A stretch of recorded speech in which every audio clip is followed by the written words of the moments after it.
Hey guys, welcome back to the AJ Analysis channel, and at last, after 2 weeks, we're back with the live streams, and we've got a lot to talk about. A lot's happened in the past few weeks. We've got the Aston Villa game, the Nottingham Forest game, we've got this Wigan game coming up, we've got players returning from injuries, Spurs next week, the goalkeeper situation, who should play, who should be sent off to the African Cup of Nations. There is loads to talk about, but before we get into all of that, how are we doing, guys? Get in the chat and let me know how your day's gone, basically, how you guys are doing. Have you been enjoying the recent content? Did you have a good Christmas, a good New Year, good holiday time? All of that good stuff. Get in the chat and let me know how you guys are doing. And do I want to be this side of Eric? I want to be this side of Eric. Sorry, Eric, mate. Move over there. How are we all doing then? Matt, good to see you. Chad, good to see you. FP, good to see you too. I hope you all had a good start to the year. What are we, 5 days in now? 6 videos deep on the channel, or is it 7 now? We're churning out the content at the moment. Scouting videos I've done recently, Elise and who was the other one? Edison this morning. Let me know, what do you think of those two?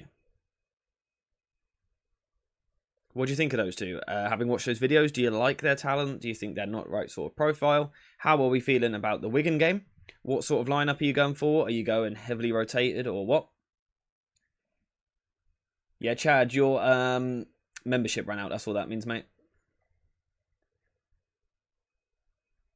Corey, good to see you, mate. Hope you're well. Hope you had a good New Year.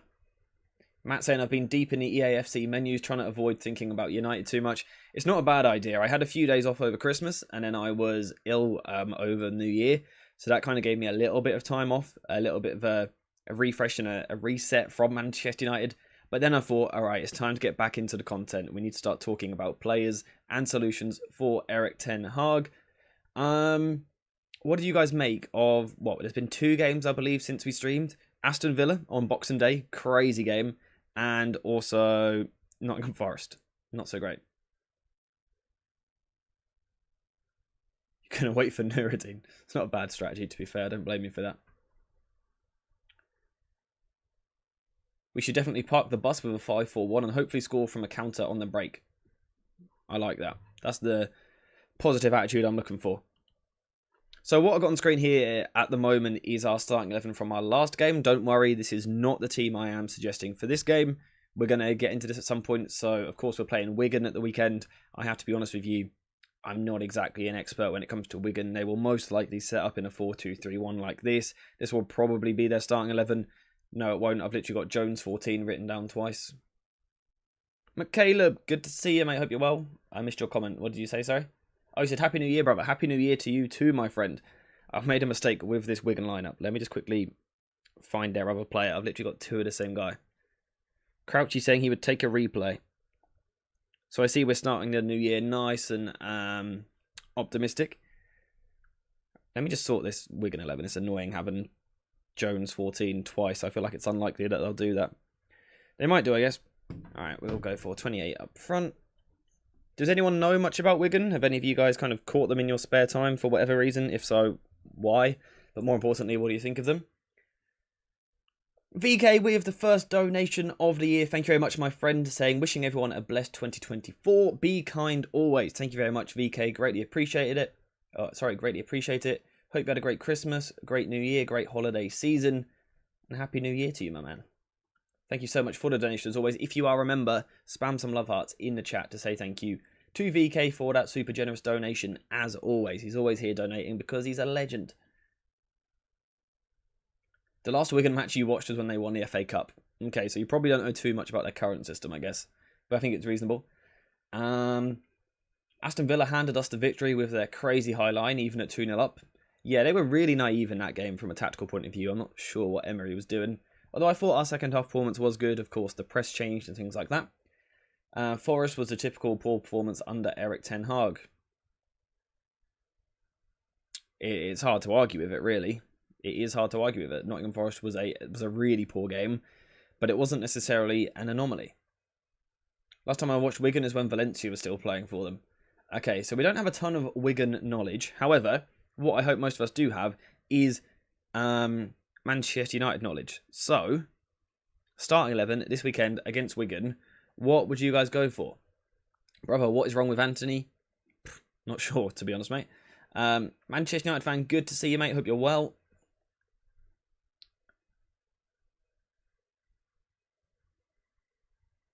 Just reading through some of these chats right now. Players capable of breaking down a low block. That certainly seems like a good start. This probably isn't a game where United need to overload on the most physically dominant players, the most defensively sound players. It probably isn't really the game for that. We're probably looking for technicians who, like you said there, FP, can break down a low block. So who are we looking for in that sort of situation? A Kobbie Mainoo, perhaps a Christian Eriksen, maybe not a Scott McTominay, although I guess as always he could be useful in the penalty area. What are my thoughts about the pivot of Mainoo and Casemiro? We will discuss that once we've covered the Wigan game, because Casemiro isn't available for this weekend as far as I'm aware, but I would imagine after that he will be. So we're going to cover the Wigan game, go for our starting 11 and what we would do, and then after that we're going to discuss all of the players returning from injury. Let me just move this light, it's creating a weird shadow. By the way, don't play Scott ever again. It's a fair shout. So yeah, we will talk about Mainoo and Casemiro once we've covered this first section. So stay in the stream and we will cover it, especially if you remind me. This match I would rather see Bayindir play, to be honest. I think a lot of people will agree with that. I am one of them. I think if you sign a backup goalkeeper, you let someone like Kovar go, Dean Henderson, you sign a backup goalkeeper and not even trust them to play the FA Cup against Wigan. It's not great man management, if you ask me. So I would like to see him play. Kambwala, I would like to see Kambwala potentially get some minutes in this game. Ten Hag should stop playing Scott. Yeah, I think a lot of people are of that opinion. Davidson's saying I'd play Evans, Varane, Dalot, and the left back available. Do we have an available left back at the moment? I'm not sure about the fitness of Luke Shaw. Ten Hag kind of alluded to the fact yesterday that in terms of who we've got available, it's probably similar to last game. So Luke Shaw, Sofian Amrabat will kind of be touch and go whether or not they're fit. Xavi bought Kovar from us. Yeah, that's what I'm saying. If we were letting go people like that, you don't sign a goalkeeper that you don't trust to play. Good evening from Singapore. Good to see you, mate. I hope you're well. Early afternoon here in England at the moment. This game needs technical players. Kobbie Mainoo, Martial, Eriksen, Dalot. Yeah, I haven't actually got Martial's name written down here because I've got pretty much every single squad player and there's only a certain amount you can have. But obviously we can edit it in. He needs balance in the midfield and a good attacking threat. Has to be an Eriksen and Mainoo double pivot. Okay, so let's start in goal. And if you want, we'll do a poll on this. Onana or Bayindir?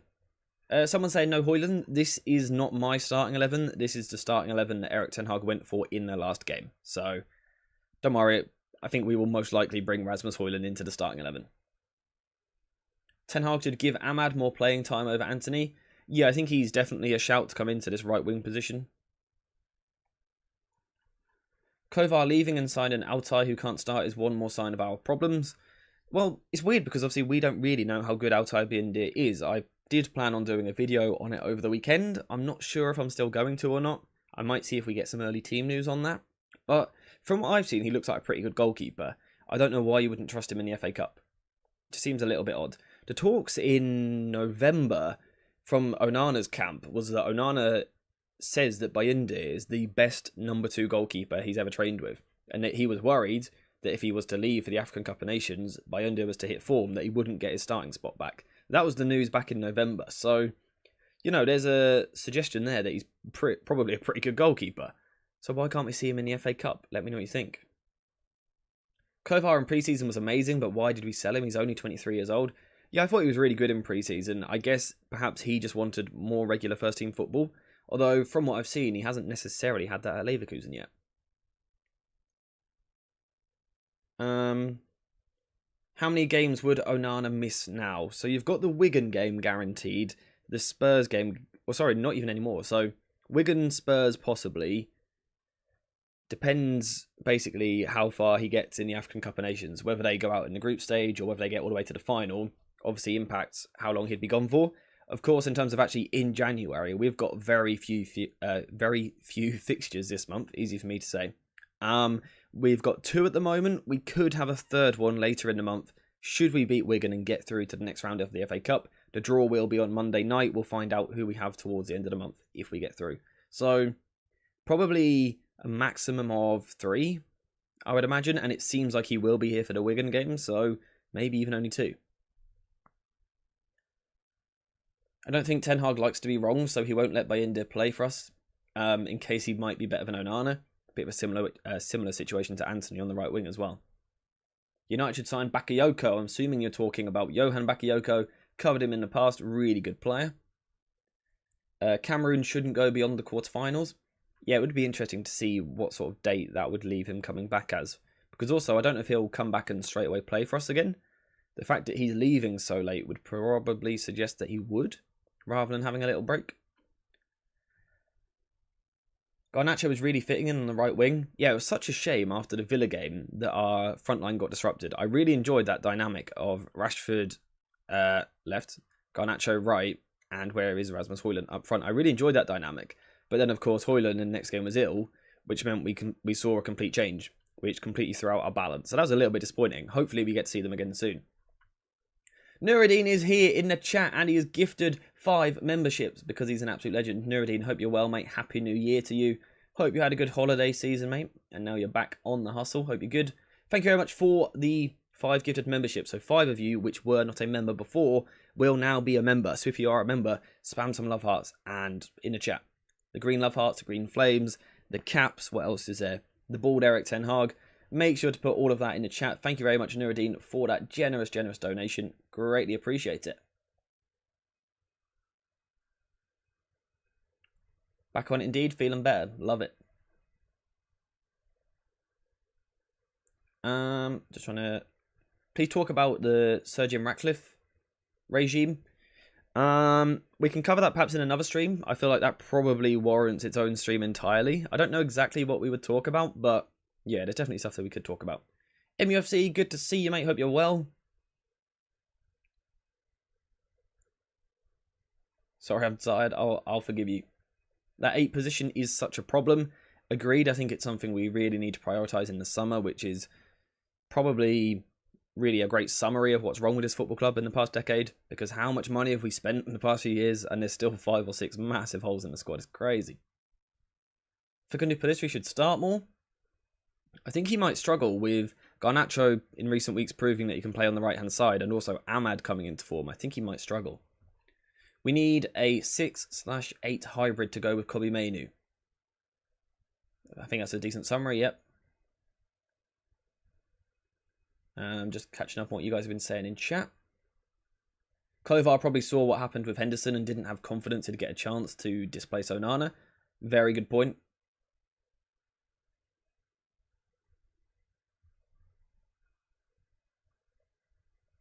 We spent close to 200 million on right wingers, but we still need it. It's still a problem.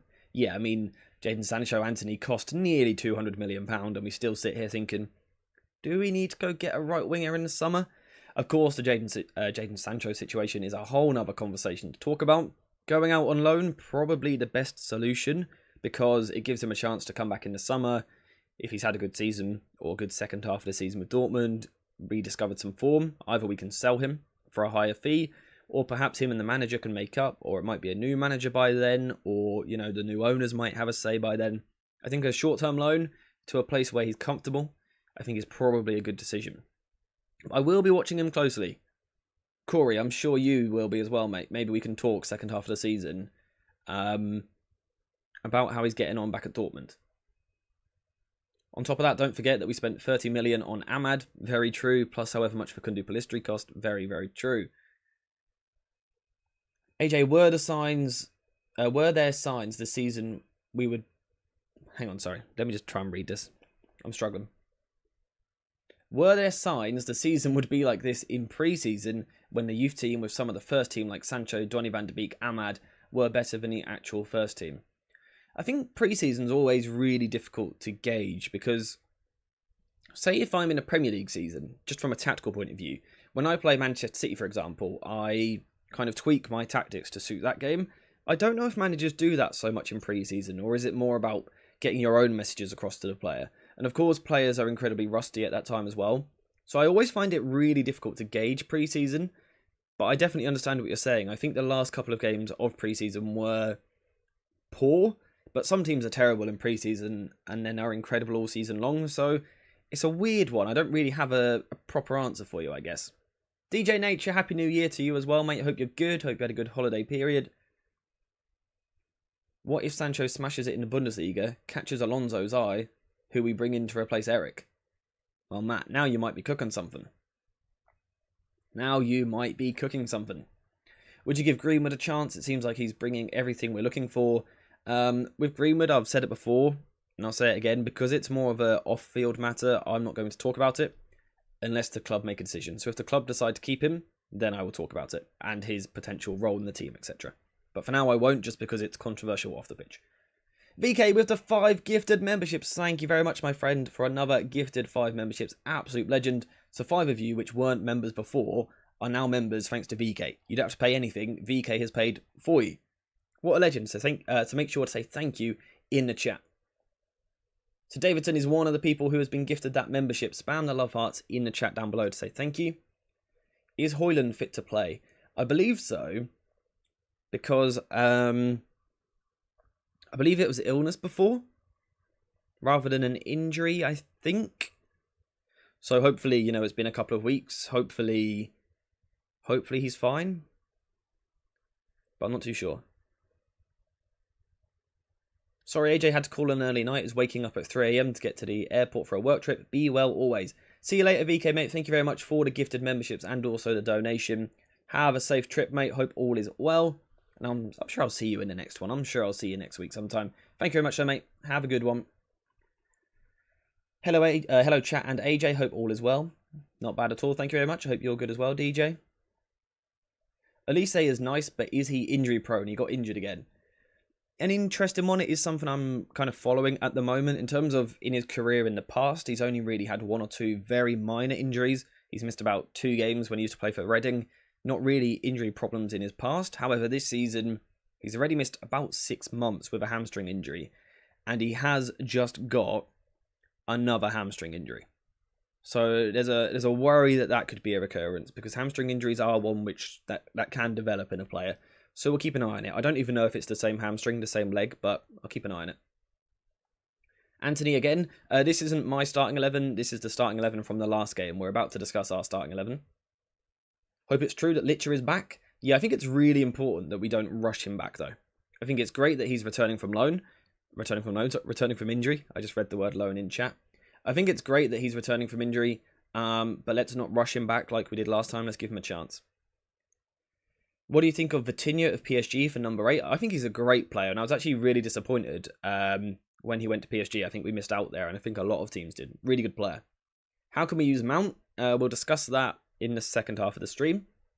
AJ, would you take Timo Werner or Moting on loan? Not really, I'll be honest. It's not inspiring, is it? I mean, if we had to, Choupo-Moting on loan. He has scored goals in the past few years in some really big games. As a loan deal, to make sure we then go get a proper striker in the summer as backup, maybe, but come on, I don't think a top club like Manchester United should be loaning players in for 6 months constantly. If you look at Man City, they never loan players in, and that's because they build a good squad, whereas we don't. So, yeah, not sure. Elise is an exceptional talent, but we should be running away from injury-prone players. Yeah, like I said, I'll keep an eye on him to see if he is injury-prone. At the moment, I wouldn't label him in that way, but who knows. Thoughts on Cambuala in the long term? Need to see more of him. I think he's been good in what we've seen in a couple of games so far. I think he's made a good account of himself. He's the sort of player who could potentially save us a little bit of money, rather than, you know, most squads have kind of 5 centre-backs. He could be that 5th centre-back. So not the backup, but the one after that. He could be a good little player for there. We'll have to see, really. I truly believe we wouldn't look out of place in the Championship this season. This is by far the worst United side I've ever seen. I'll let you know in a couple of days. I'm going to watch Norwich City live tomorrow against Bristol Rovers in the FA Cup. So if they produce a similar level, then maybe I'll agree with you. Cambuala is kind of good. Yeah, like I said, I've enjoyed what I've seen of him so far, but we need to see a lot more realistically. Hi AJ, watching from Thailand, soon back in Belgium. Love your content. Thank you very much. What time is it in Thailand at the moment? But thank you very much for all the kind words.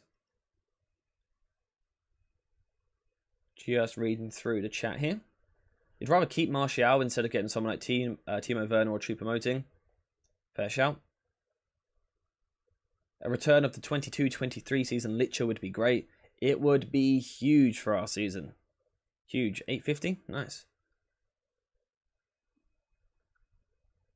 Watching all the way from South Africa. People from all over the world as always. Love to see that. Deep down is a good talent in Mason Mount. Hopefully we'll get to see that. He's a great player. Mason Mount is a great footballer. One of the, the value he went for last summer, he's one of the hottest properties in the market. He's such a good footballer. It's just a case of finding the system for him.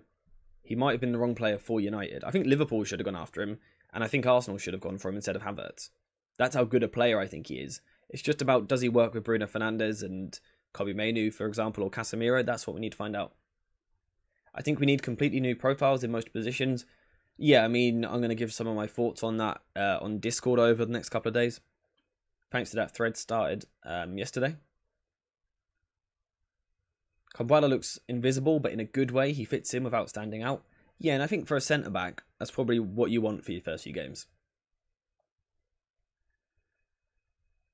If we can sell Martial and loan Taremi, I would take it instantly. That's the sort of thing I would like to do. I doubt you can get him on loan, though.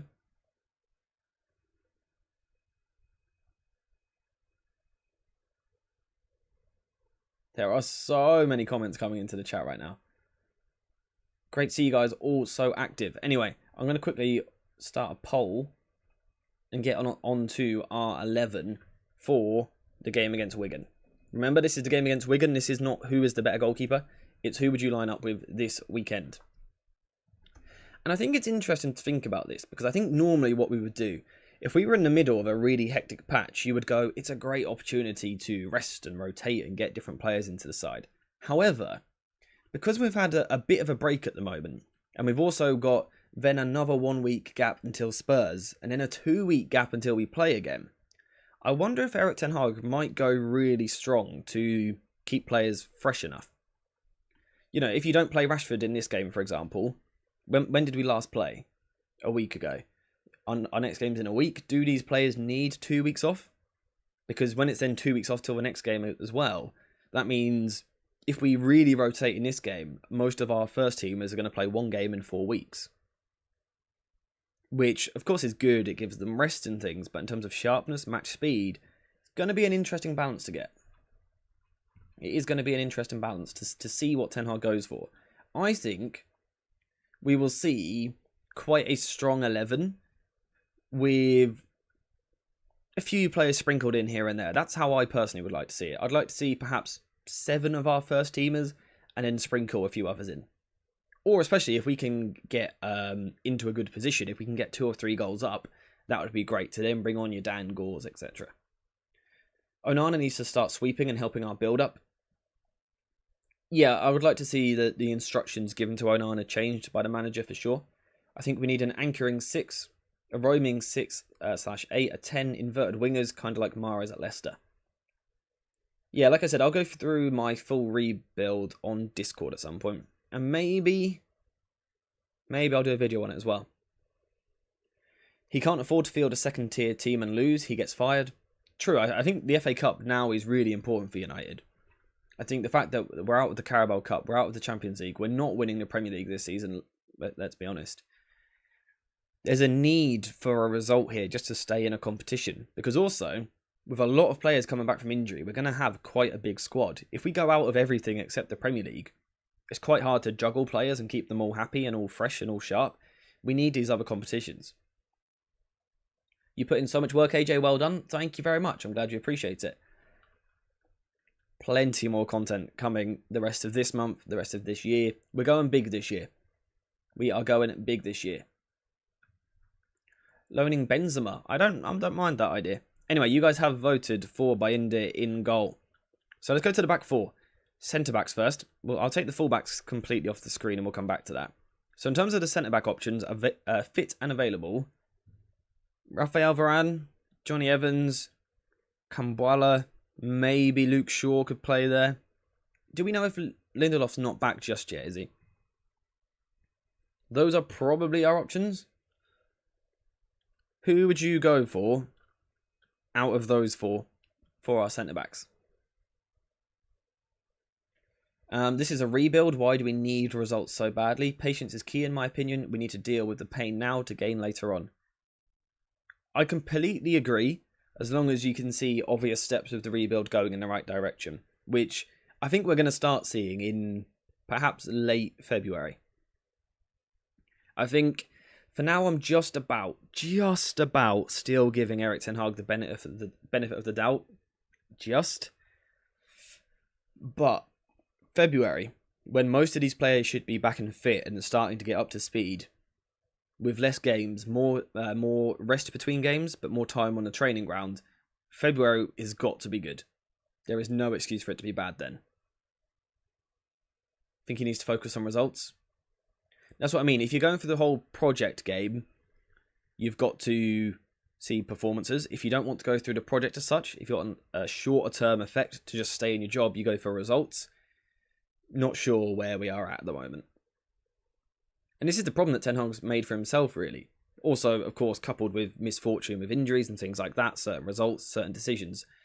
But we're at a stage now where we're desperate for results because we're in such a bad place. But also, if you're Erik Ten Hag, there needs to be a bit of style and substance to what you're producing, because if not, the new owners are going to sit there going, okay, you won 1-0 in a load of games, but that's not the style of football we want to play.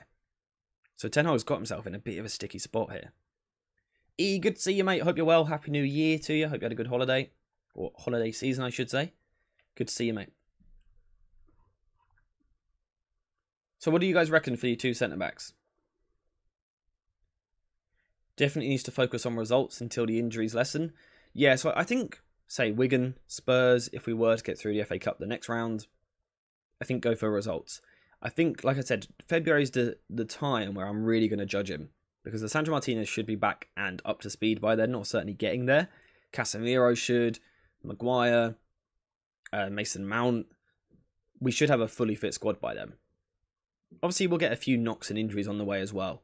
But most of the players that we've missed and we've kind of made excuses for Ten Hag, most of those excuses are kind of going to go. Those excuses aren't going to be there anymore.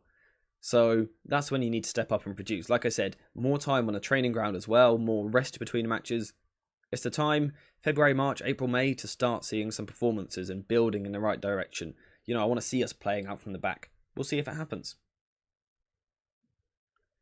The thing is, Ten Hag is failing at both. The rebuild approach to football and performances are horrific. If you want results, well, just look at the stats. Yep, I think you're right. I think you're spot on. Good to see you back, AJ. Good to see you as well, Alex, mate. 2 weeks away from streaming is too long, but like I said, I had the Christmas period and then I was ill over New Year, but we're finally back and I've been catching up on a load of content this week. But yeah, we're back. Next week there should be 2, if not 3 streams, I would imagine, providing that we can come up with the ideas of what we want to stream. Happy New Year, everyone. Happy New Year to you as well, Edwick. Evans and Kwambala. Kwambala has something to prove and his opponent is probably the best he could face. I'd preserve Varane for the Spurs game. That seems fairly smart, to be fair. Yeah, I do quite like that logic. Tempted to say either Evans Varane or Evans Kambwala, because he did okay versus West Ham. Evans Kambwala seems pretty sensible. I think that's a good idea. AJ ill, nothing new there. Yeah, I go through spells. If I get ill once, I'm going to get ill several times in a couple of weeks, and then I'll be fine again for ages. So hopefully, I've got my illnesses out of the way. Hopefully, I'm now good for this year. So I think we've settled on Evans and Kambwala in our defence. Now that Casemiro is back, I don't ever want to see McTominay on the pitch again. Yeah, hopefully Casemiro, I think this game will be too early for him. Maybe a cameo against Spurs, but then again, that February period, I think he'll be back properly. Inconsistency has been our main problem. We can have stable defence, but terrible at scoring goals, while at times we're scoring goals for fun, but defence and the goalkeeper are terrible. Yeah, I think the Champions League is a good example of that. The better attacking football, but then the second we can attack, we seem to throw goals in at the back. Anyway, fullbacks for this game. I'm trying to think of what options we've got. We've got Luke Shaw, we've got Dalot, and we've got Wan-Bissaka, right? I believe Luke Shaw's unavailable, Still, I think he's just about unavailable. I think he's kind of touch and go. So I don't know there's much discussion here. Should we play Kumbwala and Amrabat at centre-back and save Evans for Spurs? There's definitely an argument for that. I think it's one of those ones, right, where if you play Evans and he gets injured, you say you should have saved him. Realistically, though, he should be fine to play this game and then play a week later, so I'm quite happy to play him. I think that experience of playing at centre-back is important next to Kumbwala. So, Dalot left-back, Wan-Bissaka right-back, Evans, Kumbwala centre-back. That seems like a decent back four. If Erik Ten Hag was to go for that, I would be more than confident that it beats the likes of Jones, Godo and McGuinness. Save Shaw for Spurs, so Dalot left-back and Wan-Bissaka right-back. I agree with that. I'd play Dalot and Wan-Bissaka versus Spurs. They're better at defending than Shaw. Do you think Dalot's better at defending than what Shaw is? Wan-Bissaka, I think, fair enough. Really weird for Wan-Bissaka right now. He's been kind of poor recently, and he's not very good at connecting the press. At least from what you've seen. So ideally, Dalot Shaw, but Shaw injured. Then just Dalot Wan-Bissaka. Is Malacia still injured? I believe so. I believe he's approaching a return, but I believe he's still injured. Wan-Bissaka had an awful game against Forest. Forest seems like it was ages ago now. I can't remember much about that game. Maybe I've just erased as much of it as possible from my memory. I don't remember much about that game at all. Dangor should start, paired with Mainu. Eriksen at 10. Second half start Bruno. I would question perhaps the physicality in that side. Mainu, Dangor, Eriksen. But we'll see. Yo, AJ, what's up? I'm good, thanks, mate. Hope you're well too. Good to see you. Happy New Year to you as well. To be honest, I've been happier since we've stopped playing, I can't lie. Yeah, fair enough. I feel that as well. If we don't have a fit left back, why did we let Region leave so early? But that's why I assume Malacia must be close. Because I don't think we would restrict ourselves to 3 fullbacks if Malacia was still a mile away, so I think he'll be close. Anyway, midfield, double pivot. Okay, people are getting confused, so let me remove the forward line. Okay, so who do we want in our double pivot? We've got Christian Eriksen, we've got Kobbie Mainoo, we've got Scott McTominay, we've got Amrabat, not sure if he's fit. Again, he was unavailable in the last couple of games, and Ten Hag has said it's roughly what we had the last few games in terms of who's available. So not sure if he's fit or not. Dangor, Hannibal, and we'll put Bruno Fernandes into the conversation as well. First of all, pick... Oh yeah, AFCON. Is he already gone?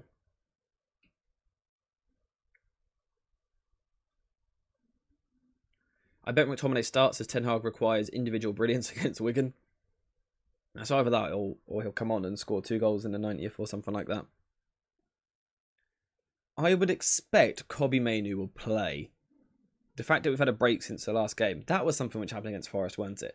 So in the first half, Ten Hag said he kind of lacked energy, which I see to an extent, although I don't completely agree with it. But the fact that we've now had a week off, I would go for Kobbie Mainoo in midfield.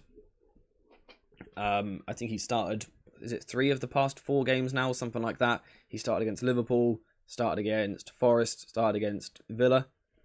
And I think he's done well in all of those games, in my opinion. So I would absolutely start Kobbie Mainoo. It's about who you play next to him. Can someone check for me, please, if Amrabat is available? Hannibal's not going to AFCON. He chose not to go there so that he could pursue a loan move, apparently. Although now his loan's being blocked because we have a lack of midfielders. Something like that. It's a bit of a mess. I watched a youth team religiously, as I watched the senior team. Gore Jr. is a definite shout. He could play this game. So FP, I know Amrabat's going to AFCON. Do you know like if he's already gone? As in, can we pick him this weekend and then, you know, not after that? Because obviously, Onana, we've got that whole situation. I'm guessing he's not available. Amrabat, that is. I'm guessing he's not.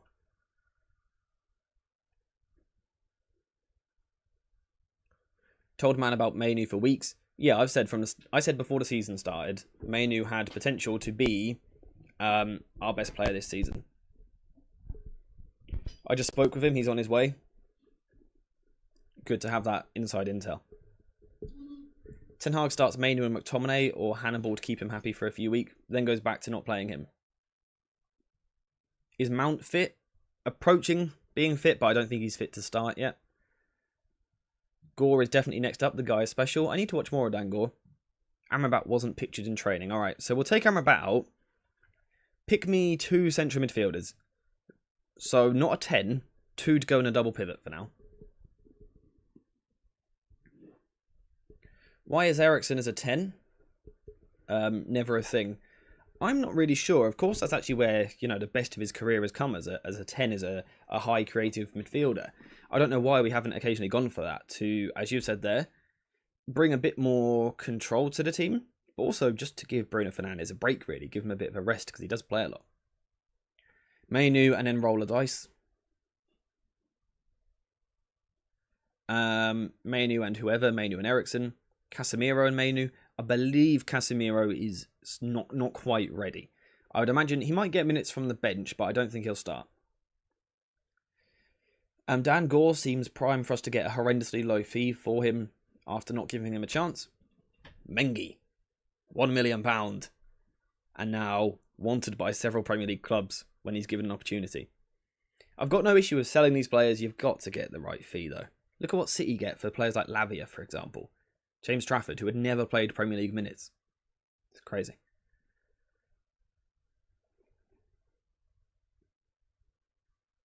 Casemiro and Mainu would be our best pairing. Would you? I don't think, though, like I said, I don't think Casemiro is available for this game. He might be. He might be, but not too sure.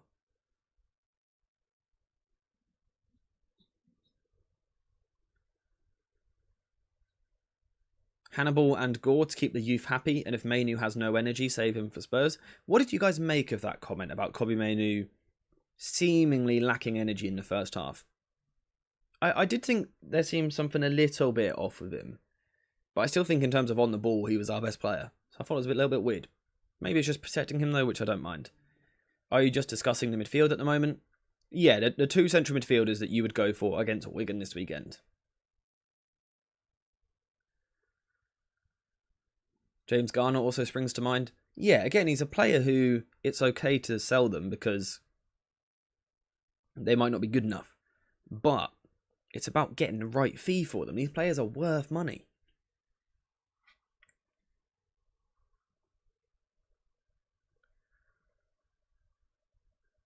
Comment on Mainu was probably a case of managing expectations from Ten Hag. Quite possibly. Like I said, realistically, if it's a case of protecting Kobbie Mainu for the better long-term effect, I'm more than okay with that. Because we have to get his development right. Add selling players is another thing United are bad at. Oh, probably, it's arguably the thing we're the worst at. Partly because we give players such big contracts.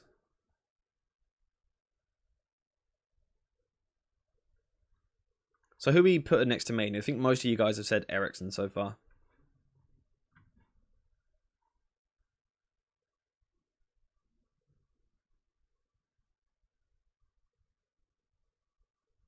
Try Gore and Mainu. Let's see if Gore is good enough. I wonder what we might see with Dan Gore is, say, for example, if we were to be 2 or 3-0 up, we might then see Gore come onto the pitch. Eriksen for ball progression. Eriksen or Mount if he's fit. Hannibal and Gore, says Corey.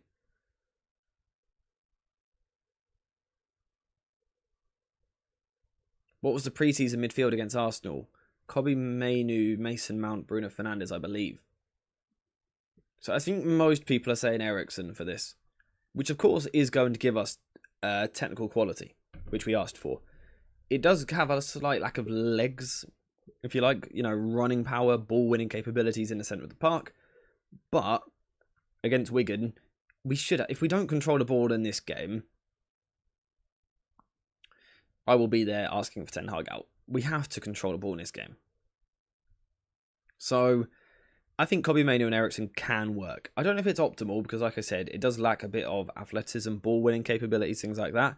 But I look through the rest of the squad. Who else brings that? Hannibal and McTominay, and I don't want to play McTominay, and I don't think Hannibal will play. So I think Eriksen and Kobbie Mainu is probably a fair shout for midfield. So, next up, Who are we playing in the 10?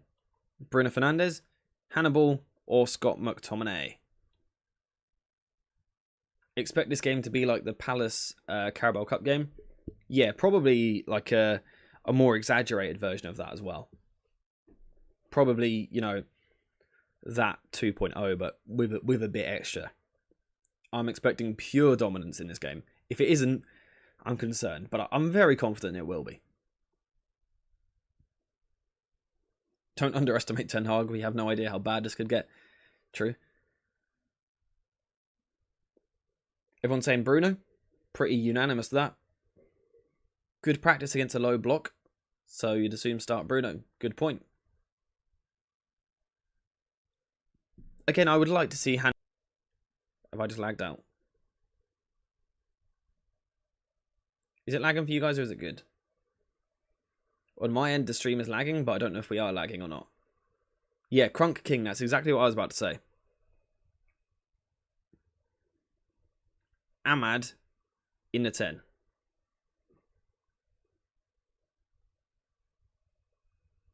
I'm not sure what's going on here. I think my internet is like dying, but hopefully we're okay. I'm keeping an eye on it.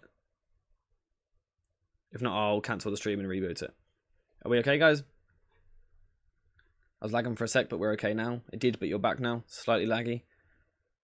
Okay, I think we're settled down now. I think we're okay. Apologies for that, guys. I do apologise. Yeah, Ahmad in the 10. Anyone got any interest in that, or you still going Bruno?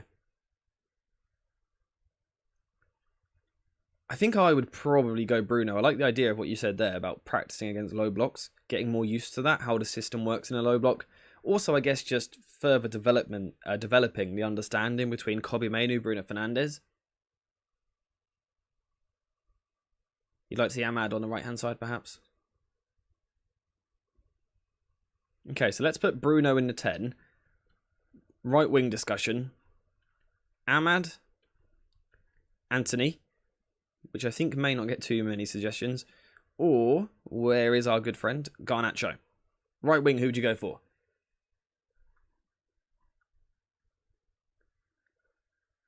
I wouldn't mind Ahmad at 10, but we need him to play right wing so he can develop there to replace Anthony.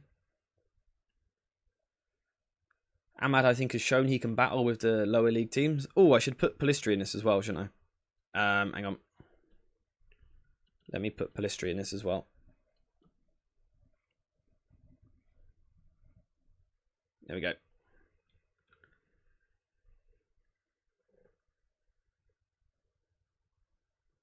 See, so there's a debate here. Do you play Ahmad to get him minutes because he's lacked minutes, build his sharpness, build his fitness, get him ready to play first team football? Potentially. Do you play Facundo Pellistri because we apparently want to sell or loan him this window? Do you play him, put him in the shop window a little bit so then he can go out on loan? Do you go for Anthony to actually try and get him into some form? Try and get him into scoring goals and creating and getting assists? Or do you go with Garnacho because that front three did look good against Villa and we haven't seen it since? What do we reckon? I might take this one to a poll. Now I've given kind of that thought, we'll take it to a poll. So again, it's just for this game. This isn't a long-term thing. So again, we've got the fact that if you play Garnacho, you can recreate the front three, which played well against Villa. Ahmad, you can get minutes into his legs and improve his fitness. Anthony, you can try and force him to play into form, basically. Or Facundo Pellistri, try and put him a little bit in the shop window. You know, if he plays well, another team might want to come in for him on loan. So let me just quickly make this poll. There we go. It should be there for you guys now.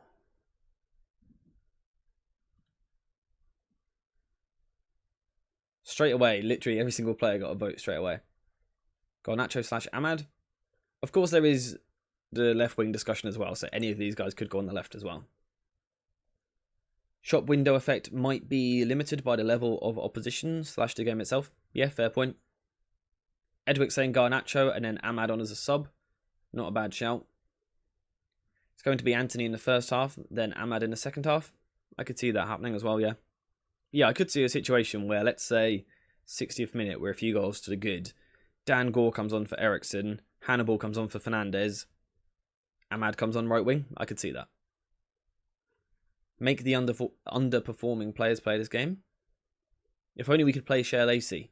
One day. One day. He'll be there. Give him a few years, he'll be there. So we've got 34 votes at the moment, but there's 112 people watching the stream. That doesn't add up.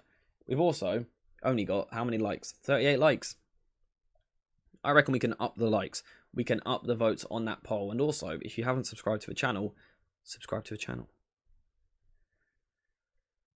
Would you make a video on the new footballing structure under Sir Jim Ratcliffe? If I can get enough understanding of it. I don't want to just kind of bring you a wishy-washy quick breakdown which doesn't really have anything insightful in it. I would do it if I can, you know, really learn a lot about the structure he wants to create, do a lot of research into what he's done in the past, then potentially. Anthony vote was by mistake. Well, he needed that pity mistake vote. Patience is lost on this fan base. It's weird they pick and choose who they give time. Really weird since Rashford has had 8 seasons of inconsistency. And people say give him time and he'll come good. How good is Shea Lacey? Could he be a Bruno replacement in the next 3 years?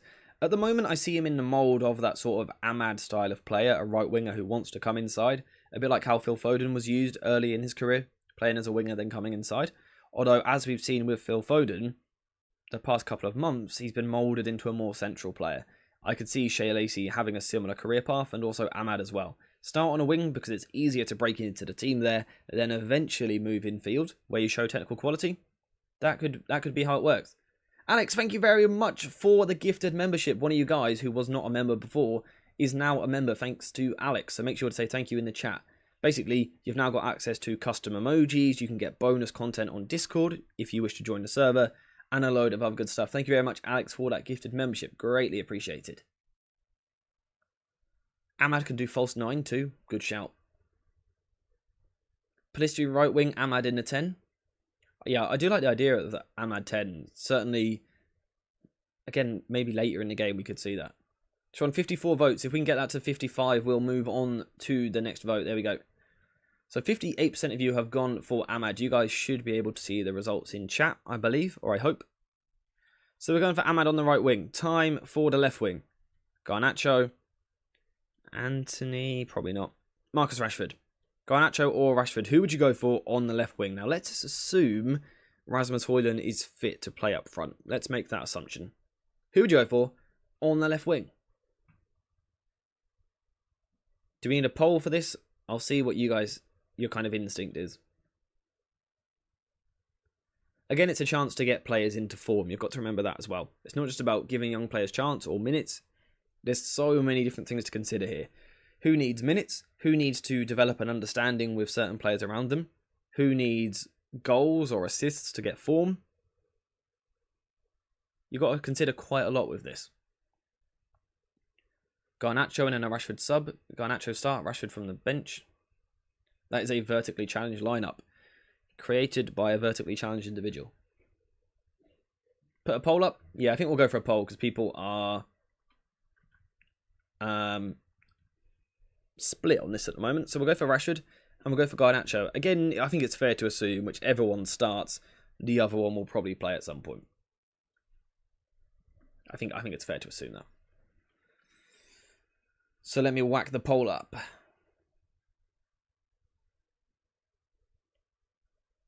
Rashford left, Ahmad in the middle, Garnacho right. That would be fun to watch. That would be fun to watch. Who was it that said about the vertically challenged? Ed, do you know anything about the Wigan squad or not really? Do you know, are they a particularly tall side? If not FP, are you here in chat? Do you know? Or can you get the numbers on it? If you don't want to, it's fine. This is going to be a tight poll. 50-50 right now. 12 votes apiece. If you have an opinion on this, vote, because this one is going to be close. And if you want your, preference for this game to start, you need to back them in the vote. The height of the Wigan players, particularly those 3 midfielders, if you could find that, again, it's fine if you can't. Trying to gauge, do we need to be particularly physical in this game?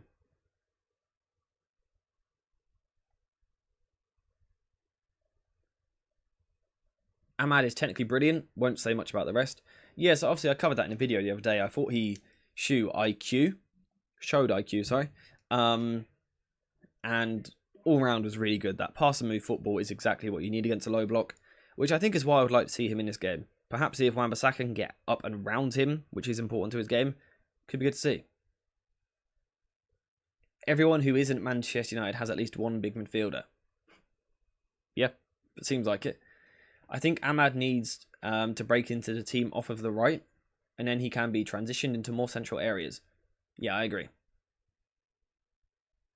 Which players? I'm looking at their EAFC concepts. They're central midfielders, Shaw, Lang, and Adiko. So FP is saying that Lang is about 5'11". Jones is 5'9".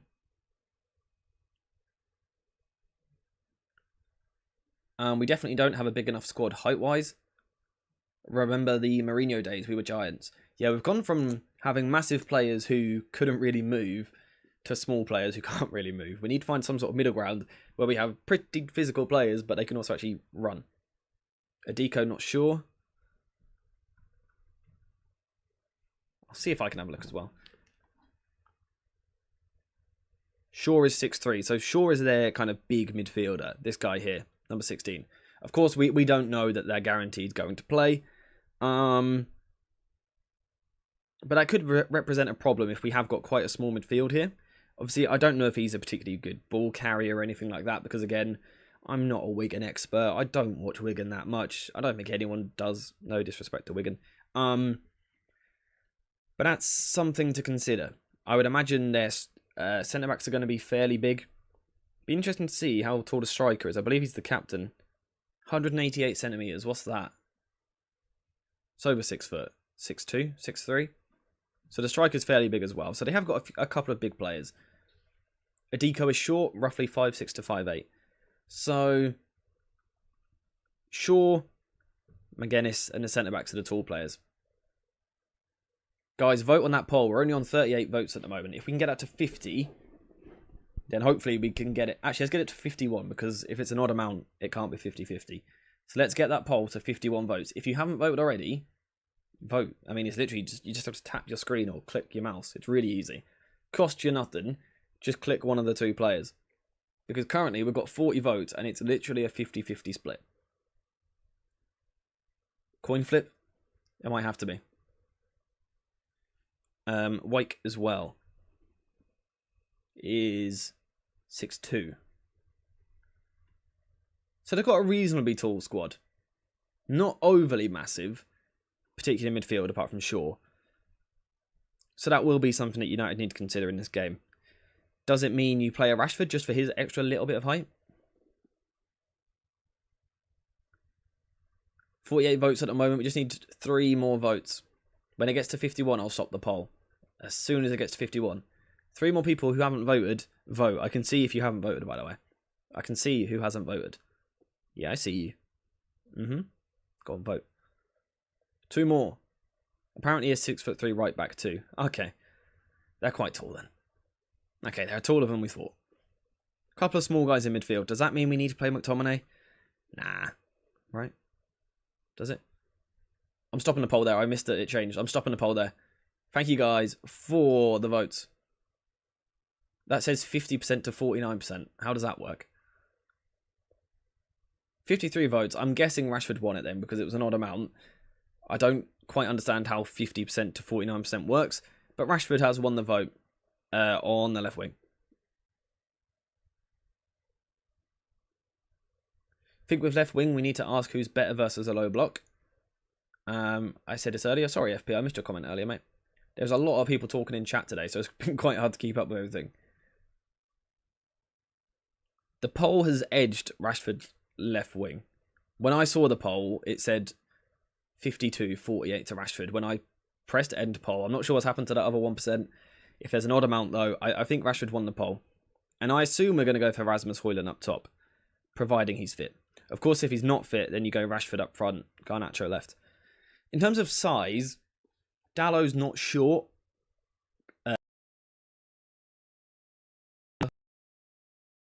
I guess would be the concern. It's rigged. It might be. This height information changes the midfield dynamics. I expect to see Scott. So do you reckon we could see McTominay instead of Eriksen, possibly? Because I think Kobbie Mainoo would still play. I don't want to see McTominay, though. Yeah, Kambala isn't short. Evans, I quite like Evans in the air. Wan-Bissaka isn't the shortest player in the world. The concern is the lack of tall midfielder. I think we're okay out wide and at the back and up front. It's the lack of height in here. That would be, although Shaw was the only big central presence, right? These two were a little bit smaller, 5'6" to 5'9" sort of area.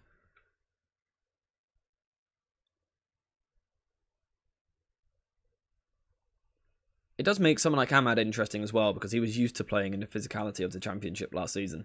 So it makes him a potential shout over Anthony. We know that Anthony, if someone goes close to him, he just gets bumped to the floor most of the time. Ahmad could be useful for that reason. Hannibal would be the other one in terms of height.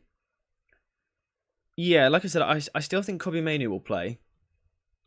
I think there might be a shout here. Eriksen or McTominay. I could see that being a debate. But Erik Ten Hag has said in recent press conferences, before the Forest game, he was speaking about, you see how we've tried to play out more, and play out from the back more in the last two games, and we're going to try and do that more when we get players back from injury. That would suggest Christian Eriksen. The question, I guess, right, if we're taking into consideration how big their side is do you think that Manchester United team, in the current setup, etc., can dominate that Wigan team by having the ball?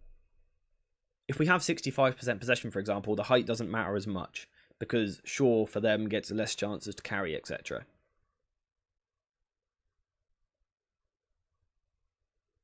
If Højlund isn't fit, we could try Scott as a striker. Yeah, that's also an option. You'd be more worried with the lack of pace with Eriksen and Kobbie Mainoo. Yeah, obviously, unfortunately, we can't really find a quick solution to see how quick their midfield is. Would you guys trust this midfield against them? Or this team in general, sorry, to dominate and control and break the team down? Tactically, how would it set up? I would imagine it's the sort of the game. I would imagine it's the sort of game where we see two centre-backs in build-up rather than a third, because I'm assuming Wigan won't go for a high press. I'm thinking we're probably going to see a shape which resembles this. Not a shape I'm a massive fan of, not with the fullback so wide, but I think this is what we might see. So with that in mind, do you think we've picked an 11 there which goes out and beats Wigan and controls the game and makes it look comfortable, or not? Eriksen and Kobbie Mainoo defending a counter is a problem, but not many other solutions. Yeah, because the problem is, obviously, we could suggest Scott McTominay, but he doesn't tend to really defend a counter anyway. So I think the idea should be to control the ball to such an extent in this game that we don't really have to worry about the height of Wigan. That should be the aim. Why are we concerned about Wigan? You have to respect every team. Every team, because all of these teams in any country are capable of beating anyone on their day. You can't just chuck out 11 randomers and something's going to happen. The thing is, McTominay right now is a worse defender than Eriksen on counters. I agree. I think I'm okay with this team. I think that team's alright. What current Man United player does Ahmad remind you of? Current? I mean, Shea Lacey would be the closest thing, but obviously, youth player. What current Man United player does Ahmad remind you of? Trying to think of our wide players.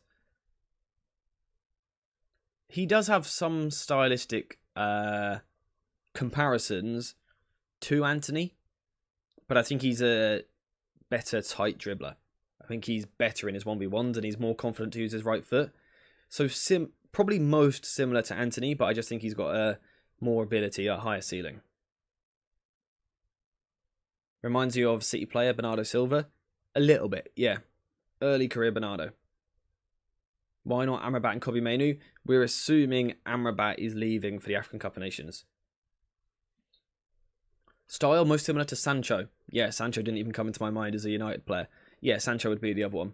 Obviously, probably on the other side, being left-footed. Right wing Ahmad reminds me a little bit of a left wing Sancho. Yeah, it's not a bad comparison. Yeah, sorry, I completely just removed Sancho from my brain there.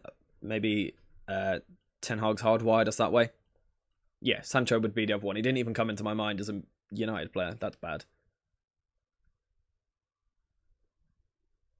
Yeah, he's sort of like the Monaco version of Bernardo Silva. Anyway, that's the Wigan game. Now what I want to briefly cover, and this will only be like half an hour, something like that, before I've got to leave, is the fact that we've got players returning. I'm not sure why Bruno Fernandes is there. He's been fit the whole time. But Lisandro Martinez is returning. Casemiro, Maguire, hopefully, Malacia, Mason Mount. So what I want to do is quickly go through. Again, we're going to make a starting 11. What you guys believe is our best starting 11 for the second half of the season if everyone is fit. Ten Hag has gaslighted us into thinking Sancho doesn't exist. Yeah, that was bad. I do apologise for that. Kind of gives you Saka vibes. Yeah, not as strong as Saka, not as good as using his body, but there's certainly similarities.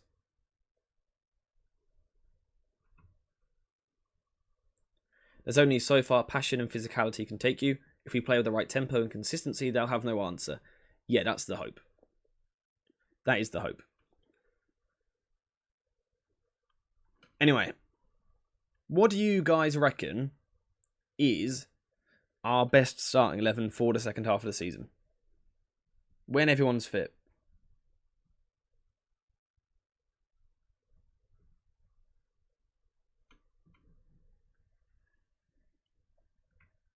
Ten Hag has never used Lisandro Martinez as a defensive midfielder. I wonder why. I believe when he first came into the team, I believe, as in Ajax, I think he said something along the lines of he just doesn't have the lung capacity and the stamina to get up and down the pitch of a holding midfielder. I believe I'm not seeing a lot of your comments in chat, by the way, because you guys are saying certain stuff and it's just not having context, so I think I'm not seeing all of your comments. So yeah, let's build from the back. Onana would be the goalkeeper, right? Pretty sure we all agree there. We're not gonna spend ages on this. Onana, Dalot, Maguire, Lisandro Martinez and Shaw. I like that back four. Kobbie Mainoo, Casemiro and Bruno Fernandes. Rashford, Højlund with Mount right wing. I like that. Onana, Lisandro Martinez, Varane, Dalot, Shaw. Kobbie Mainoo, Casemiro and Bruno Fernandes. Garnacho right wing, Højlund and Rashford. Oh, nice and simple from FP. He says Licha in for Evans. And Casemiro in for Ericsson. Have I missed a comment there? Like I said, I think I'm not seeing everyone's chats right now, which I do apologise for. I think YouTube's just struggling to load them. It's so hard because we don't know the form of the players. I think ideally it's Onana, Dalot, Varane, Licha, Shaw, Kobbie Mainoo, Casemiro, Bruno Fernandes, Rashford, Højlund, then Garnacho or Ahmad. So most people seem to be along the same line here, really. I think everyone's got Licha in the team, which is unsurprising. Most people have then got Shaw at left back. There's a bit of a debate at right back, although I think everyone I've seen has gone Dalot. Maguire or Varane for second half of the season. What do we reckon there? Pardon me, apologies. What do we reckon there? Second half of the season, who should we see? I think everyone's agreeing that Kobbie Mainoo and Casemiro is the double pivot for the second half of the season, with Bruno Fernandes in front of them. That it is Marcus Rashford left, that it is Rasmus Højlund up top, and then it's right wing, is it Ahmad, Anthony or Garnacho? Rotate them? Yeah, of course. I'm just saying, you know, let's say we've got the biggest game of the season coming. Who do you go for? Maybe we'll do polls on these ones which are a little bit split at the moment as well. Lisandro Martinez and Varane have a good partnership. This is a little bit split. Onana, Dalot, Varane, Licha, Casemiro, Kobbie Mainoo, Ahmad, Eriksson, Rashford, Højlund. I think you've missed your left back, but apart from that, your change is Eriksson higher for Bruno Fernandes. Yeah, like I said earlier, I'm surprised we haven't seen more of that. Or I say more of that. I'm surprised we just haven't seen it ever exist. Is mainly better play as a 6 or an 8? I think something kind of in between. I think he's a hybrid between the two. I think at times he wants to be a 6, dropping deep to get on the ball. But at times, give him that license to get forward. I think he's a hybrid 6/8, which is why he probably needs something similar next to him. Another hybrid 6/8, but in a different style. Short left back, yeah. So I think everyone... I think most people are going Varane. I'm seeing more Varans than what I am Licher. Do you think Mainoo was a deep 8? Yeah, I mean, position-wise and stylistically, think of him similar to Frankie de Jong. Very similar. Someone who at times drops into here to build the ball, at sometimes drops kind of outside the opposition structure, at times carries through it. That's what I'd like to see in the long term. So I think the only other discussion that really leaves... I know a few people have said about other players in midfield, but this has been the majority for sure. Who would you go for on the right-hand side? Ahmad, Anthony, or Garnacho? What do you think is our best team there? Mount isn't a starter. We need players of his quality coming off the bench. Look at City. I think he's the starter in the right system. It just depends what system we go for. Oh yeah, that's a shout actually. Mason Mount in that midfield 3 or the right wing. We'll put him in a discussion as well. He's more similar to Thiago. Yeah, I think if you watch Kobbie Mainoo closely, what you'll actually see is he's not too much like any of them. He's got real glimpses of all of them, which is really exciting. So there's a big Thiago vibe there. There's a little Frankie de Jong vibe in there as well. Even a Moussa Dembele at times, if you watch a certain side of his game. I think he is quite a nice blend of several different talents. I think this might need a vote.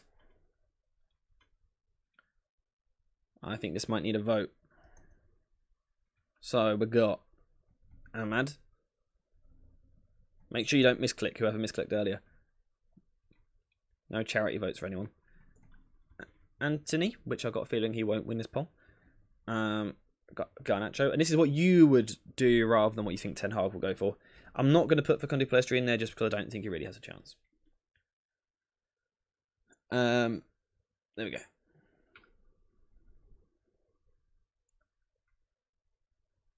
No midfielders as wingers, please. Nope, I think Mount was an awful buy in terms of price system and just everything, to be honest.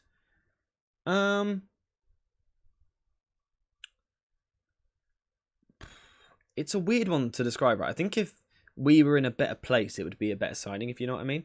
I think he wasn't the right signing to take our midfield to the next level. As a useful squad player, perhaps as your 4th central midfielder rather than in your first 3, I think he's a great player for that role. I think he's one of the best on the planet at it. I genuinely do. He's so versatile, so many different roles. I think the price is probably high, though, for someone who doesn't start for us. I agree in that extent. I'm assuming it's all based on all these players being at their absolute best. Just kind of at the moment, who would you play second half of the season, basically? Correct me if I'm wrong, but didn't we initially sign Ahmad as a sort of budget Sancho when we couldn't get him? Yeah, pretty much. Pretty much. Yeah, Mount is definitely one to watch, though. He's gonna have to find a position which suits him and click in that position sooner rather than later. Right wing, Ahmad is currently winning the poll, which surprises me a little bit. I wonder if there's a little bit of recency bias there. Not Garnacho. Yeah, Corey, yeah. I think if we'd have got him 20 million cheaper, it would look quite a good signing. But obviously the fact that we didn't, and that restricts us from buying other players as well, I completely agree. We don't know what form Casemiro will be in yet. I think what we've got to hope for, and, hope perhaps rather than expect, we've got to hope that when Ten Hag has his 11, he keeps blaming injuries when he's got his players back from injury. We just have to hope that we see a side which is better at keeping the ball then you'll see more from Casemiro. If we become a team which is incredibly open, Casemiro will be horrendous, absolutely horrendous, and he'll be gone in the summer incredibly cheap. Incredibly cheap. Because if we play an open game, second half of the season, with Casemiro in there, it will be like playing with 10 men. He's that bad in an open game. It's not his fault, it's just a limitation physically as a player. That's completely fine. As manager, it's your job to get the best out of your players, so you've got to put the right system in place. If you want to play Casemiro, it just can't be transitional. You've got to get hold of the ball. We'll have to wait and see if that happens. We will just have to wait and see. I like Ahmad's style of play, no surprise to you. Yeah, it doesn't surprise me at all. Do you think he's long-term a right winger which moves inside? Or do you like him a bit more as a 10? Same for Sancho, really. Do you like him wide coming in? Or would you actually like to see him start more central?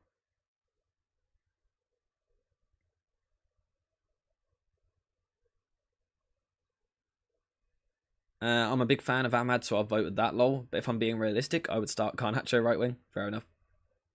Garnacho takes Rashford's spot on the left. Ahmad isn't arrogant enough to perform as badly as Anthony.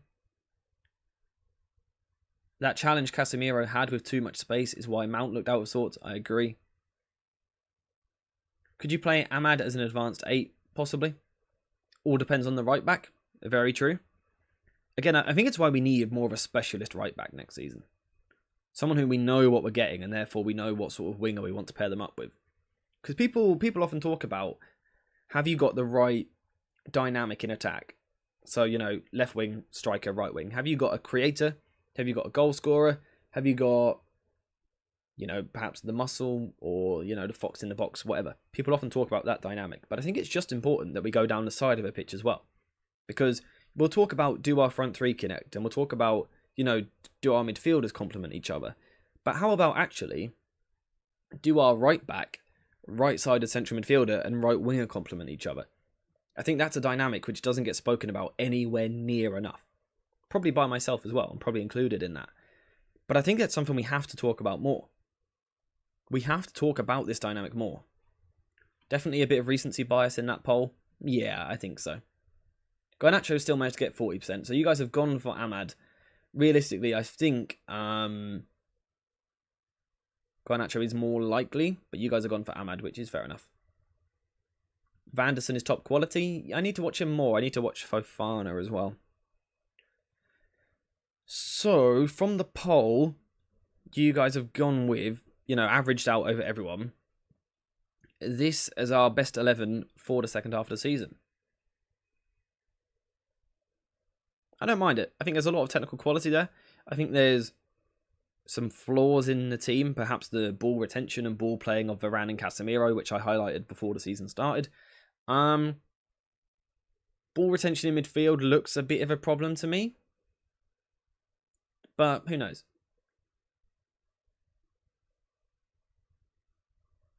I like both Sancho and Ahmad in the half spaces. So they start wide and then come in and got a fullback flying around them. I think I agree. Either get a right back that inverts and a right winger that holds the width, or a right wing back that holds the width and someone like Ahmad who inverts. Yeah. What's the Discord link, by the way? Let me get it for you.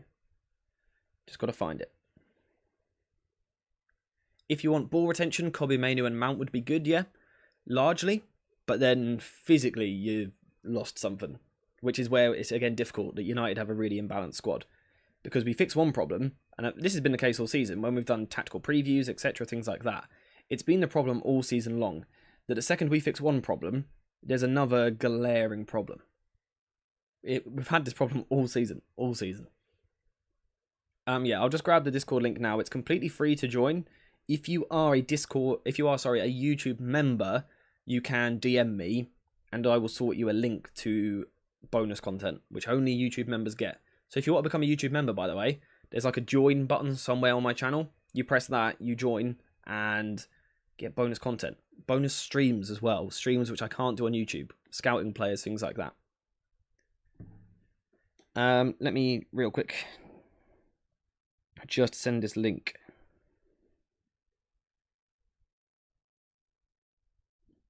If this ever works. 1 second. Imbalanced squad equals no sporting plan or sporting director. Yeah, or other way around, but yeah. The no sporting director, the no sporting plan at the football club is the problem, and the result is an imbalanced squad. In a way, Ahmad is the only hope that Anthony gets benched. Yeah, I think that's fair. Okay, so the Discord link should now be in chat for you guys. And I'm going to pin it as well. So yeah, if you want to join our Discord, we have a lot of chats in there. We talk about a lot of different players that we're scouting at the time, different players we enjoy watching.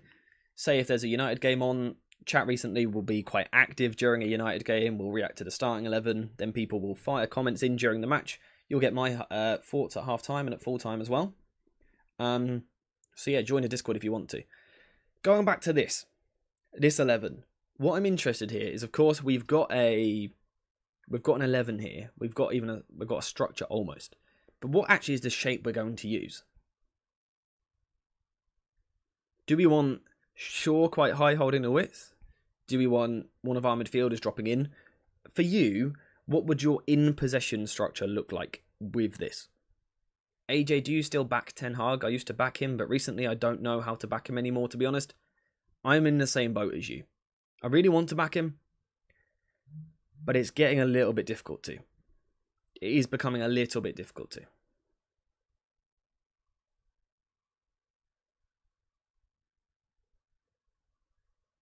So I'm not sure. Lissandro will come and mask a lot of our tactical issues in the build-up, but it doesn't seem sustainable. Yeah, because as Alex has pointed out there, it's going to make us so one-side heavy, which is probably just going to be the case in the second half of the season. I think we're going to have to accept that we will be imbalanced. This summer, we've got to address it. There has to be a right centre-back come into this club, if not two, who are comfortable on the ball. Can we use the goalkeeper? Yeah, if you think it's in a system where it could genuinely happen, yeah. Who would I bring instead of Ten Hag? This is my problem. There's no one I want at the moment. I'd imagine someone like Potter or Ruben Amorim would be the most likely, but they've both got flaws. So, thanks for the link, AJ. No problem, mate. Yeah, when you join the Discord, just drop a hey or a hi in the general chat, as JB has done. Yeah, like I said, the Discord's normally pretty active. You can see we've got channels for the academy, so we can talk about academy players, perhaps out on loan. For example, who was it the other day? Was it Matt? Was it you that was watching? No, who was it? Who was watching Alvaro Fernandez the other day? Was it Mark? Yeah. So we'll talk about different players out on loan, our academy players coming through, transfers that the club should make, performances, also occasionally other teams as well. So yeah, check it out. In build-up, Ten Hag really wants to use that 3-1 shape, or whatever it was, the one you don't like.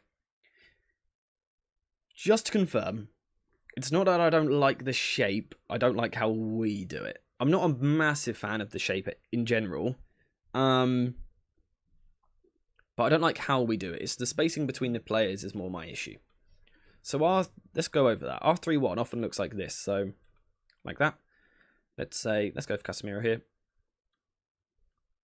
Something a little bit, actually let's just swap it around. Something a little bit like this is what a 3-1 shape typically should look like.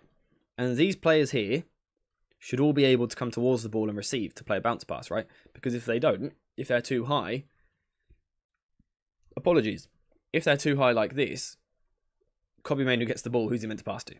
And this is what United do currently. When we play our 3-1 shape, it has 6 players on the last line too early. They're too high up the pitch. They are in the space. They're occupying the space rather than arriving into it. Whereas actually it should look more like this. It should look more like a diamond.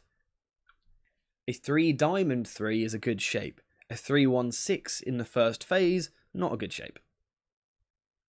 What's the bounce pass? I don't know if it's a term that other people use. It's a term that I've kind of been using a lot. Basically, it's playing a ball into midfield, or it can be into a forward as well, and you just bounce it backwards first time. So let's say Dallo is marked by Jones here, right? And Casemiro is marked by Adiko. Now what you can do here is you play a bounce pass where you go forward one and then you set the ball back. It can be a set pass as well, or a bounce pass. So I go into Casemiro like this, and then I set it back one because this guy is facing this way to mark me. If I'm Diogo Dallo, I'm facing this way. So what happens is, to solve this problem, Kobe Mainoo goes into Casemiro, Dalot facing the right way, unlike Jones, is able to step forward and receive the bounce pass backwards or the set pass backwards. It's something which Brighton do really well. I did do a video on that with Brighton last season if you want to check it out to get a better understanding. But for me, it's one of the most important passes in football. Not just the progressive pass to break the line, but the next pass which comes after it, which allows you to step forward. Because if you do that up the pitch, it's actually really dangerous. If we now fizz one into Bruno Fernandes, who bounces one off to perhaps Luke Shaw or to Casemiro, it's a really good way of going through the opposition and then coming back again and then carrying the ball forward. I just think it's such a good method of moving the ball forward. I just love it.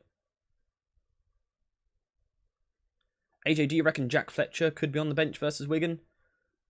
Possibly. Do the youth team have a game this weekend?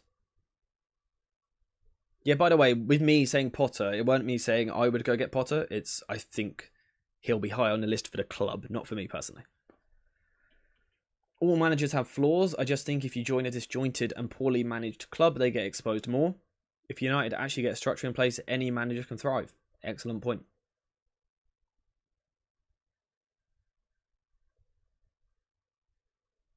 I'm just trying to catch up on some of these chats because I was waffling away. Just trying to catch up. Hang on. I think I've missed an important comment here. Yeah, we'll come on to it later. Corey's saying I would go with a 3-2-5, including the goalkeeper. Okay, I like this. So this is... Okay. So I'd go with 3-2-5, including the goalkeeper. I would have Onana, Varane and Shaw in the first three. Casemiro, Licha. Oh, sorry, you said 3-3-5. Yeah, I misread that. Casemiro, Licha, and Mainu in the second three, and the rest in the 2-3 shape in the final third. Okay, so let me just cook that up real quick. Onana, Shaw. Nope, that's literally Varane. Shaw. Then Licha, Casemiro and Mainu, like this, I'm guessing. Sorry, I'm just trying to read this to make sure I get what you say. Højlund up top, obviously. Are you talking like that sort of thing, Corey? What are your thoughts on Dan Ashworth and the recent hype around him? I can see why there's hype. He's obviously done a good job at Newcastle. He's done a good job with the England setup in the past. Personally, I haven't researched it enough to really be able to say that much, unfortunately. I might do it in the future, though. I might look into it a little bit more, and then I can kind of bring you guys a bit more insight. But currently, I can't really. I don't get the rumours of Potter. Yeah, I don't know. I just could see it as a one which could happen. I don't think he's an elite manager. I think he's a good manager. I think his flaw for me is that he works at a good club almost rather than an elite club. He likes to tactically tinker quite a lot, and I just don't think the top teams do that anymore. Your Brightons do, and that's why he done so well at Brighton. Like Bazza said, you know, at Brighton he tinkered a lot, game to game, would always change structure, and that worked really well because it caught the other team off guard by surprise.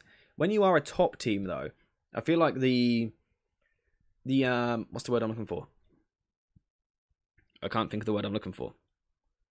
Basically, the emphasis is more on the top teams to go out and play their way. And it's quite difficult to play your way when you tinker so much every game. Kind of similar to Ten Hag a little bit in that respect, where sometimes it's a 2-3 shape, sometimes it's a 3-1, sometimes it's a 3-2. Whereas with Manchester City, it's a more regular shape with slight tweaks, but not, you know, surgery every week completely changing the structure. That's my issue with Potter.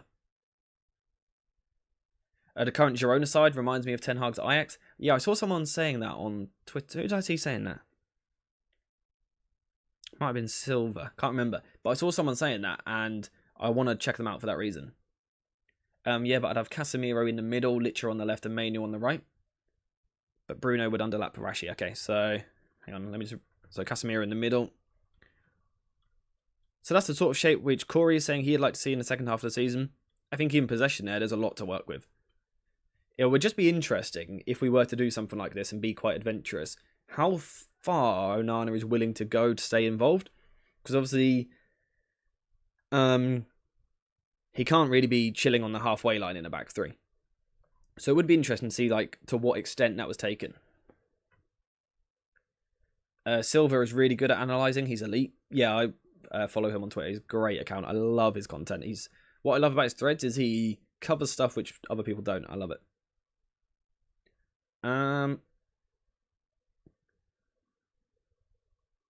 Could be someone for Ineos to consider if it's not too early. Sorry, who? I've lost context of what I was saying. Sorry. Oh, the Girona manager. Yeah, maybe I need to watch them. You read that De Zerbi likes to pull the opposition in, hence why their build-up has so many players deep, whereas Ten Hag likes to push players back, hence why there are 6 in the front line. Yeah, Ten Hag kind of plays a blend between the two. I'm trying to think what game it was. Liverpool.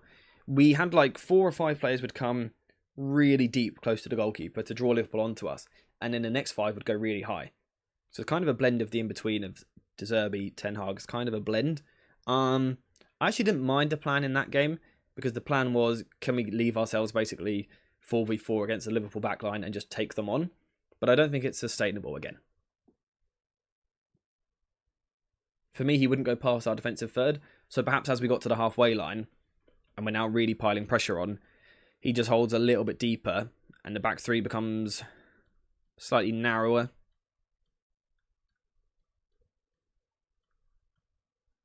Like that.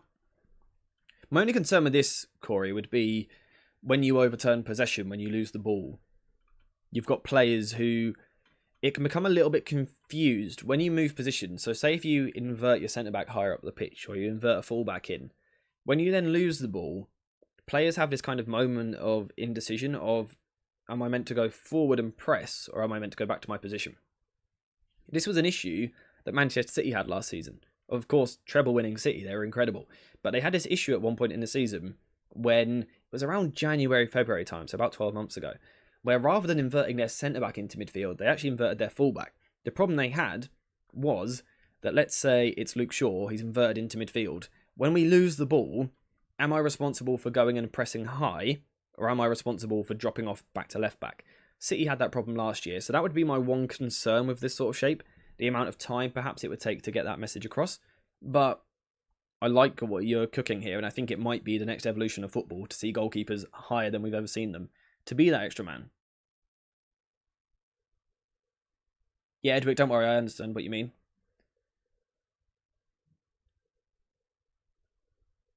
We have to assume an aggressive press and the limitation of our players. Yeah, exactly.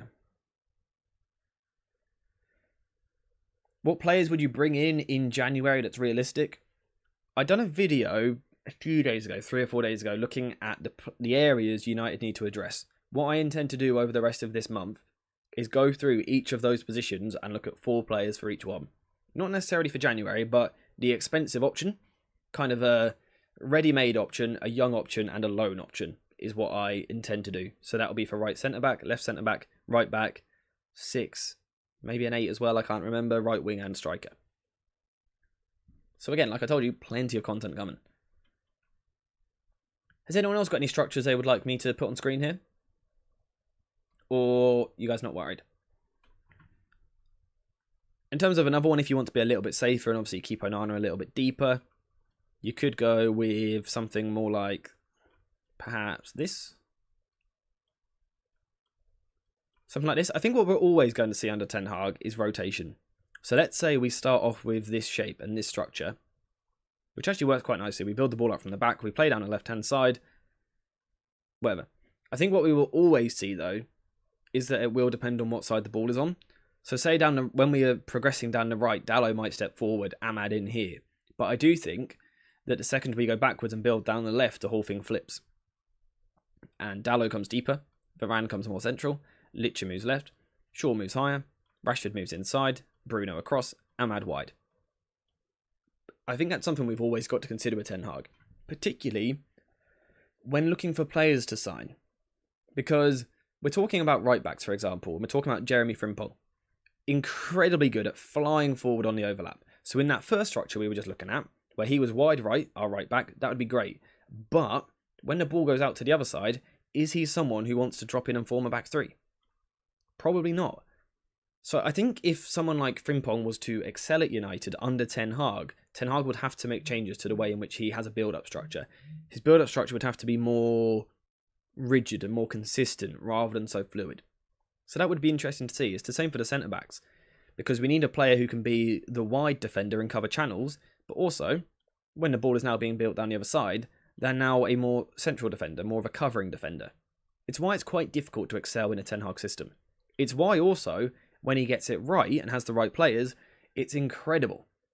Because it's a technical system. It's a really intricate system. When it works, it works. But when it doesn't work, as we've seen so far this season, it doesn't work. And it's why the scouting job, finding the right players for this club, is so difficult. So difficult. AJ, that's why, if you notice, I've had our best defence players close to Onana to have better rest defence. But Varane would be right back, Casemiro would move into centre-back, and Mainu would track runners. Yeah, of course, at that point, it would be obviously an intricacy, which we see on the pitch, but I think you're onto something there for sure. When it doesn't work, you get beat 7-0. I thought we all agreed not to talk about that anymore. One vital part of our attacking combination that has affected us negatively is how Højlund likes to operate on the left side of the box, and that's normally taken up by Rashford, Bruno, or the left back. Yeah, I would like to see him peel into the right-hand channel a little bit more. Yeah, Corey, I like the shape you've come up with. Like I said, City had a problem with that sort of structure last year, but they fixed it. So it's not a case that it can't work, it's just a case that it might take a little bit of time. But yeah, I do like your structure there. Ten Hag's stubbornness about the Prem is what annoys me the most. Yeah, agreed. Do you think Onana from Everton would be a good partner with Kobbie Mainoo? Yeah, I would like it a lot. Again, it's a little bit difficult with United because of, again, the constantly rotating structure. Every player almost needs to be able to do everything, and Onana isn't that. But in a better system, in a better structure, I think Onana could be the right partner for Kobbie Mainoo. It's just about whether that system and structure gets put in place or not.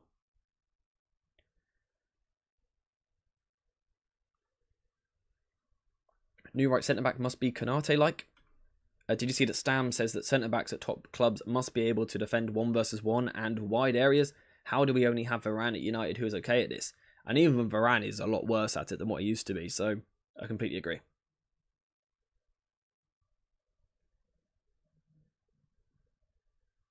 Think Locatelli would be perfect for Kobbie Mainoo? Spot on. Great shout. How would Potter set up at United? That's something we could look at in the future, maybe. I don't really know at the moment. I'd have to do a lot of research, but that's definitely an idea for the future. City just made Ederson a centre-back and built out of a back four, right? Yeah, so sorry, what I was referencing earlier was the fullback moving into midfield, the issue they had with that. What we've seen from them more this season, though, yeah, is Ederson kind of plays as a centre-back, and you're going to have one centre-back next to him, two fullbacks, and your other centre-back in midfield, like this. Or your centre-back wider and your full-back in midfield. A bit like what Ten Hag done against... Was it the Villa game? I can't remember. There was a game recently where we done this, though, where Onana was used as a second centre-back, from goal kicks especially, rather than having two players either side of him. Interesting little tweak. I still can't decide why Ten Hag decided to change our setup from last season. Help me. I think the main reason was because last season wasn't the way he wanted to play. It was quite a passive approach. It was quite cautious. It was often a mid-block play on transition. Whereas Ten Hag's idea is to have possession. That is the closest thing we know to his philosophy, is having the ball. And we didn't really do that last season. So this year he wanted to keep the ball more, so he went for a more expansive setup, but too soon probably. He's gone too complicated too soon, I feel. He's kind of missed a step. He had step 1, make us a bit more shored up last season. Then he went to step 7, be an elite team. He kind of forgot all the steps in between, is what it feels like. There was a bit of evidence in pre-season of Lisandro Martinez moving into that midfield position in build-up before injury. Yeah, so I've watched some of the pre-season games back recently. And again, even that is quite interesting in the way that it worked. Just give me 1 second. Because in certain games in pre-season, we've got Lisandro Martinez is our central defender, and Varane is wider. In another instance, we've got Lisandro Martinez is on the left-hand side, Varane's protected in the middle. And then, as you've said there, on other occasions, Shaw comes here, Lisandro Martinez plays higher. So, again, it's really weird to gauge what Ten Hag wants to do, and it's why I find it so difficult when you guys ask what players I want, because I don't know what Ten Hag's system is fully. I'm going to cut that part of your response and share. What part? Oh, I got you. Thank you very much. Hopefully that kind of clears it up a little bit. That is just how I see it.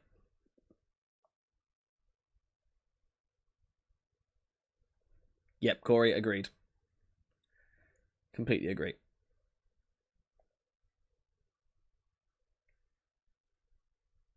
What you will notice also with the comparison to last season is that even last season it dropped off the second Lisandro Martinez came out the side. Of course, he got that injury against Sevilla.